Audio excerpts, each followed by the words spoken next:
பாத்தீங்கல்ல, எங்க அண்ணன் ஆட்சி அமைச்ச உடனேயே 717 டாஸ்மாக் கடைகளை மூடுறதா சொல்லியிருக்காரு. அதுவும் ஸ்கூல் டெம்பிள் பக்கத்துல இருக்க கடைகளை மூடுறேன்னு சொல்லியிருக்காரு. இது எவ்வளவு நல்ல விஷயம். விஜய் அவரோட பர்சனல் ஜோசியர் ஒருத்தர் அரசு பணியில நியமிக்கிறதுக்கான முயற்சிகளை எடுத்தாங்க. நம்ம எல்லாம் போராடி அதை வாபஸ் வாங்க வச்சோம். அந்த ஜோசியர் சொன்ன முக்கியமான நம்பர் தான் அந்த 717ன்ற நம்பர். ஒன்னும் இல்ல, நீங்க கூகுள்ல போய் நம்பர் 717 சர்ச் பண்ணுங்க. அது ஒரு லக்கி நம்பர், மேஜிக்கல் நம்பர்னு வரும். எல்லாரும் ஊ போட்டு ஆரம்பிப்பாங்கல்ல, அந்த மாதிரி அவர் 717ல ஆரம்பிச்சிருக்காரு. இந்த 717 ஒயின் ஷாப்கான லிஸ்ட நீங்க எங்க தேடினாலும் கிடைக்காது.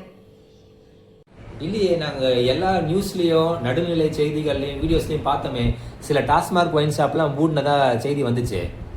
ஆமா, 10 மணிக்கு முன்னாடி போனா மூடிதான் இருக்கும். இப்போ கூட ஒரு பாட்டிமா 10 மணிக்கு முன்னாடி போய் டாஸ்மாக் மூடிட்டாரு, விஜய் சிஎம் அவங்களுக்கு நன்றி அப்படிலாம் போட்டிருந்தாங்க.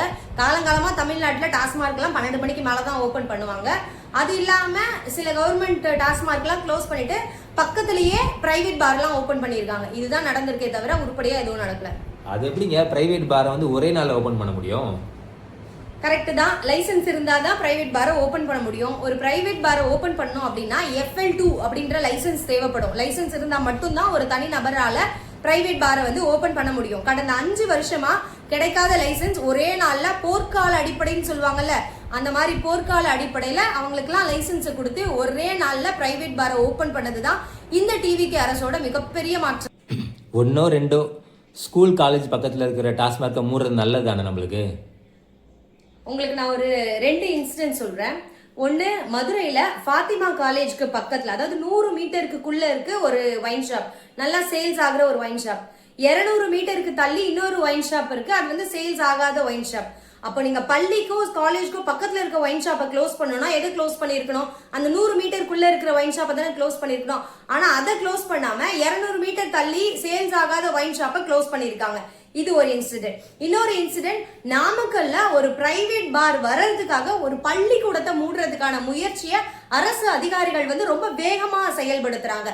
அப்ப உங்களுடைய அந்த ஆணை என்ன சொல்ல வருது அப்படின்னா, பள்ளிக்கூடத்துக்கோ காலேஜுக்கோ பக்கத்துல இருக்க ஒயின் ஷாப்பை மூடுறது இல்ல, ஒயின் ஷாப்பை வர்றதுக்கு பள்ளிக்கூடத்தை மூடுறது. சோ டாஸ்மாக் கடைகளை குறைக்கிறத பத்தி ஒட்டுமொத்தமா உங்க கருத்து தான் என்ன? தாவேக அரசு கொண்டு வந்திருக்க இந்த டாஸ்மாக் கடைகளை குறைப்பேன் அப்படின்னு சொல்ற திட்டம் ஒரு மிகப்பெரிய ஸ்கேம்.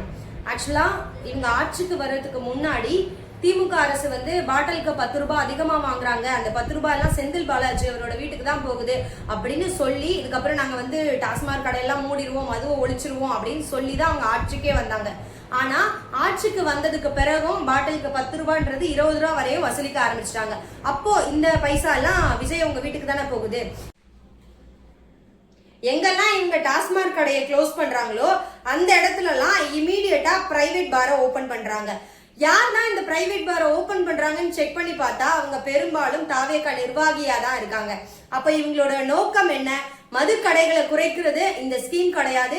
அதுக்கு பதிலா தாவேகா நிர்வாகிகளை பிரைவேட் பாரோட ஓனரா ஆக்குறது தான் இந்த மிகப்பெரிய ஸ்கேம்.